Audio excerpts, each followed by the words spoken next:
Don't all guitars just sound the same? Why do you need more than one guitar? They all sound the same, don't they? Well, they don't.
Hello, Mike Bradley. Hope you are doing well as always. So in my last video, I had a comment from a lovely chap noticing that I was using my Bradcaster and not my usual Strat in the video, and why was that? In case you don't know, this is the Bradcaster and this is my usual Strat, my eternal Strat. And I thought that was a really good question because, you know, you see guitar players on stage or in the studio and they have a vast array of guitars at their disposal. Certainly our guitar heroes. And you think, oh, why have you got all those guitars? Why do you have 12 Strats? You know, a Strat's a Strat. A Les Paul's a Les Paul. A Rickenbacker's a Rickenbacker. Why do you need all those guitars? But the more you go into it, each guitar really does have its own unique character to it. You can have 10 Strats lined up and, you know, play them all. You might play all 10 and not like them all, and then get to the 11th one, you're like, oh, I like this one connects with me. But they will all have their own sound. So in the playing I did at the beginning of the video there, I wanted to kind of show you my thought process, and I want to talk about it as well, about why I would use a certain guitar for a certain sound. Because when I'm doing recording work, I'm kind of using guitars almost like a pedal. I will have all my guitars, if I'm going to a studio for a session, or if I'm doing a remote session here in my studio, I will play, no, that's not the sounds, and I'll play this, no, that's not the sound. And I'll just be swapping guitars left, right and center because I can hear the sound in my head and I want to get that on the guitar. The pedals I know will come, you know, this is just myself speaking here, you know, like if I want a load of atmospheric delays and reverbs, I know that's from a pedal, but as a sound in my head, I'll play the guitar, I'll be like, no, not this one, and I'll get another one. First things first though, let's talk about the original question. Why did I use the Bradcaster and not this Strat on my recent Biff Tech reunion gigs? So in those gigs, we had to tune down a tone because the singer hadn't sung for a long time, and to make it easier for his voice, we tuned down a tone, apart from one song where I sang lead vocals and we just did it in E flat down a semitone. But I chose this guitar for one big reason. It's got a humbucker in the bridge, and I can pull the back tone knob up, and if I want to, I can split the coil. But the big thing is got a humbucker. It's a rock band. It was a rock and roll band. And even though I used to use my old Strat Plus back in the Biff Tech days, as well as my Les Paul, the sounds I was hearing in my head, I was like, it's calling for a humbucker, this guitar's there. Also, I had the guitar strung in with 11s, and as my eternal Strat is kind of my main working Strat, which I use for a lot of stuff, I didn't want that to be out of action and, you know, put 11s on it, and I wouldn't be using it for a day-to-day kind of thing, you know. So I don't use this all the time, this guitar, but this is again why we have more than one guitar. You know, this on a tonal front It's got the humbucker. If I want the split coils, I've got it. And then other songs where I did need a single coil, you know, in a net pickup, for example, I've got it there, you know. And also, this is a very heavy guitar. It's a much more thicker sounding guitar than my Eternal Strat. So that was why, even though it's actually harder to play because the neck's really big on this, but that was why I chose this guitar. So there we got the Practicality and then the tone sounds as well. You know, Practicality, I don't use it all the time. It's got thicker strings. It's set for that guitar. And also tonally, it's got the humbucker, single coil in the humbucker in the bridge, single coil split if I want, and it's got other single coil pickups in the neck and middle there. So you've got Practicality and tone reasons, two big reasons why I use that guitar. So looking what I just recorded, if we go over to Logic here, you can see there's 1, 2, 3, 4, 5 guitars. Yeah, so I've got the Bradcaster, which I've been talking about. I've got the Les Paul, which I use in the solo. The Strat's doing the main kind of rhythm part. I've got a Tele clean part, and I've got the 3, 4, 5 there as well, okay? So 5 guitars going on there. And if I mute everything, and I just play what the main Strat was doing at the beginning, which is my Eternal guitar,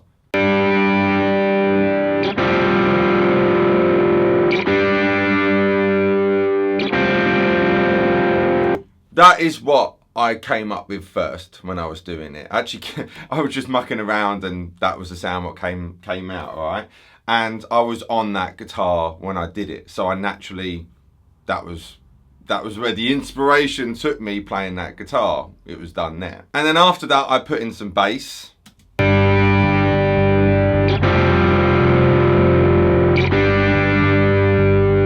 Just kind of putting the root note in. And then obviously, I had the drums going on there as well.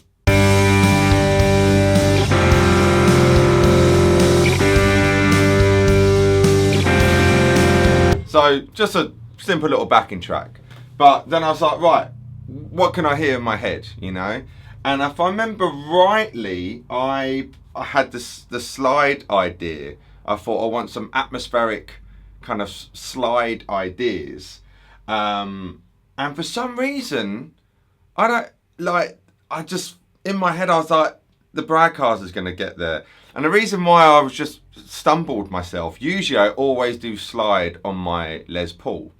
I like the sound of slide on a Gibson 9 times out of 10. But for some reason, I wanted to use the Bradcaster. And I picked it up and I had a load of reverb and delay. And if I just mute everything and just have the Bradcaster there with the slide.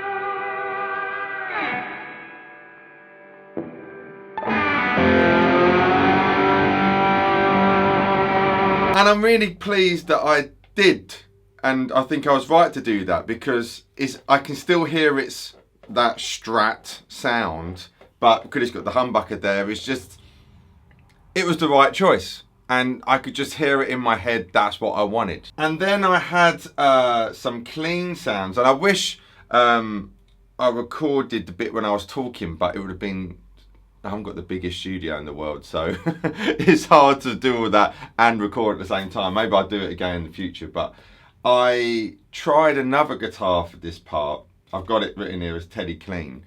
I can't remember which one. I honestly can't remember which, because I think I tried a couple, but I was like, no, it's the Telecaster. I want that Telly, and it got this sound.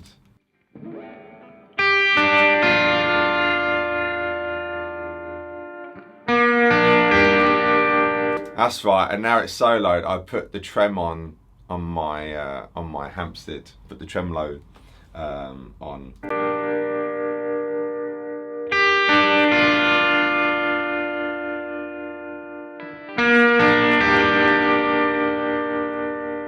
So that was that. And then you can see I had Les Paul octave flanger. I decided not to use that. So, I can't remember what it sounds like now. What does it sound like?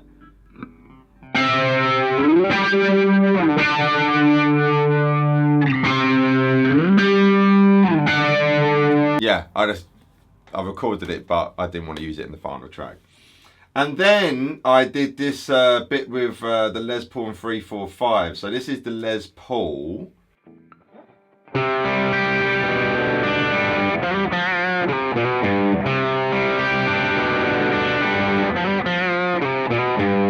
And then the same thing again, but this is the 345.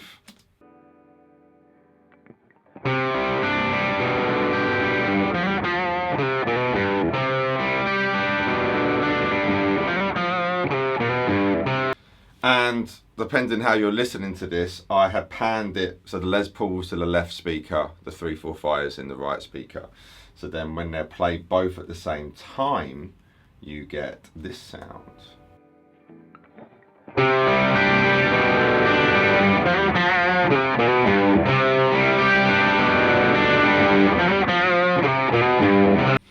know what I mean? So the 345 is no, beautiful. But this is actually quite a hotter sounding sound to my Les Paul. But I just, again, distinctively knew. Now, if I just did the Les Paul both there, if I used the Les Paul and then panned it left, and then used the Les Paul, panned it right, I mean, yeah, it would have been fine. But you want some different characteristics in the sound, so when they're being played at the same time, no, of course when you're listening to it, you're not thinking, oh, he's using two different guitars there, you know, but you can hear if I play it again. So this is the Les Paul,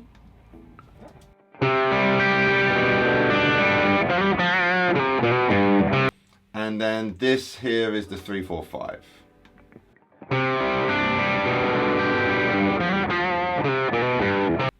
There's a tonal difference there, you know. So when they're both being played at the same time, again,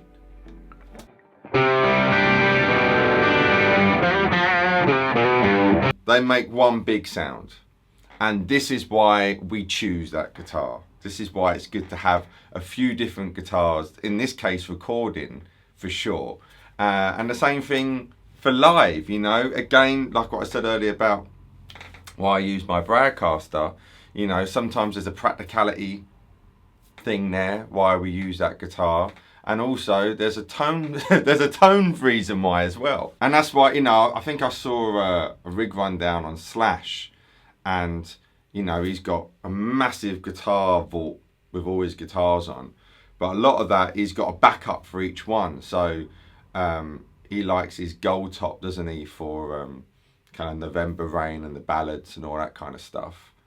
And then if he snaps a string on that and he's doing another ballad, say after that, Estranged or something like that, you know, he's gonna need another gold top, or, you know, one like that guitar. So that's why he's got, that's that sound, you know. I say that only because I know that he likes gold tops for his big soaring ballads and things like that, you know, for the soaring leads. I know he likes his gold tops for that. But, you know, if I was on tour and I've got a song, a couple of songs which are an E flat, and I'm playing and I snap a string, you know, I haven't got time to, like, hang on audience, wait a second, I want to string my guitar up so I can do another song in E flat. I need to have another guitar in E flat. So if you've got a song in drop D, you know, of course it's all in the luxury, but that's the idea. That's why when you see these guys with loaded guitars on tour, a lot of times it's backup for, again, that's a practicality thing, isn't it? You know, tuning. But they might want that sound, you know. Didn't Van Halen, I'm sure he used to tour with an actual Strat with single coils in the late 80s, early 90s.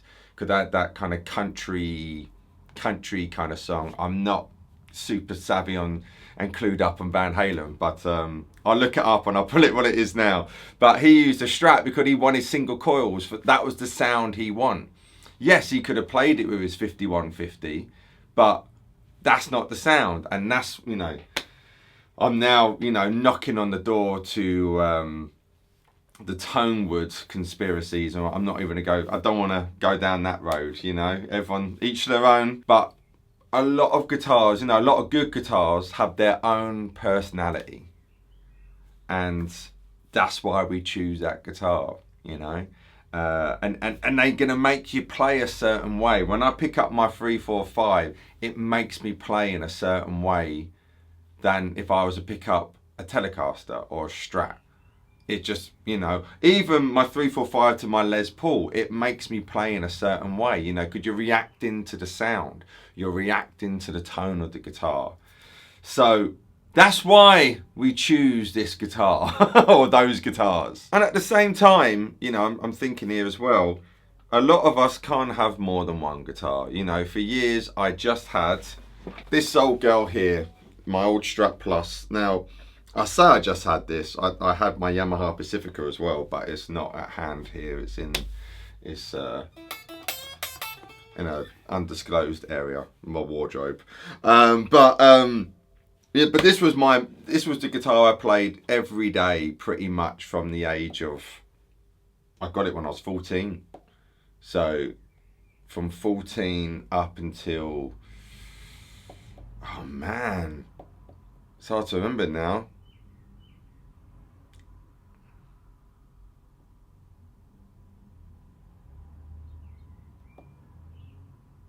You know, 23, 24.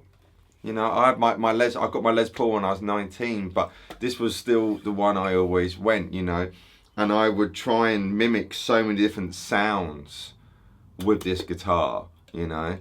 But as I said, you know, the Biff Tech thing, this was my main guitar and I used this, but I've got a different headspace now and I know more about tone and stuff, you know, than when I was 18 years old. So that's why I was like, no, this isn't the guitar. This guitar isn't right for that gig. So that's why I used the Bradcaster, because that sound was a more correct sound for it. And the practicality, as I said, about the 11s. But I don't use this every day anymore. So it did have 11s on it at one point. Now it's back to 10s. I had it in E flat for a while. But you know, the Bradcaster was the sound I knew what would get me there, you know, and I was using a Les Paul as well. I needed a humbucker. Those were the sounds, and, you know, I didn't really use a delay pedal. When I used to gig a lot, you know, with this back in my old band, I had a wah-wah and a Boss SD1 and a tuner. That was it. You know, I wasn't into effects or anything. I was purely guitar and amp, and there's still a big part of me what loves that, but you know, you serve the song. It's all really, this is another segue, why choose that guitar, is that guitar serving the song. The biggest ego should always be the song. It's all about delivering the best performance from yourself to help enhance the song that you're playing. So, you know, that's my Jerry Springer thought there to end the video on. But hopefully this helped, and it was a little insight and certainly how I think. But how do you think? Do you start doing stuff like this as well? Do you like to use different guitars for colours, or you're one guitar guy or girl, you know, and that's it? It's the only guitar I use, which is cool as well, which is absolutely fine. But as I say, when I'm recording especially, you know, when I'm in here, there's flipping guitars everywhere, because I'm like, no, not this sound, you know, I'll get something cut. And I might have delay or reverb or whatever modulation, or if I've got an effect sound, but I still want it from the guitar as well. And I can just like, no, this isn't right. This isn't right. This is right, you know. So that's why I've got a few guitars. And of course, I've got guitars, but apart from the bass, I didn't use any of the guitars behind me because it just didn't call for it, you know. But the next recording I do, they might. Anyway, I hope you're well. Thank you for your love and support as always, and I'll see you next one. Mike Brady signing out. Bye.